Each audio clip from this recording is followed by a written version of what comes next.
You're probably familiar with what happens to a bottle of Italian dressing when it sits out on the counter for too long.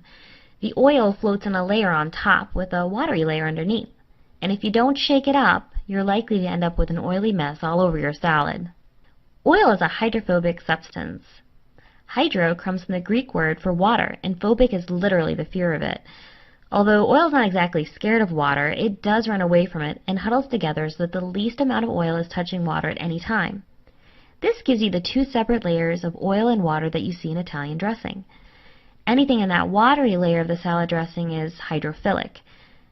Hydrophilic means a love of water. It comes from the Greek hydro for water and philia, a love for it. Of course, hydrophobic and hydrophilic substances are not unique to your salad dressings. One of the most important examples of a substance that's both hydrophobic and hydrophilic interacting in nature is actually within all of our cells. Our bodies and all living things on Earth are made up of one or more cells, the basic fundamental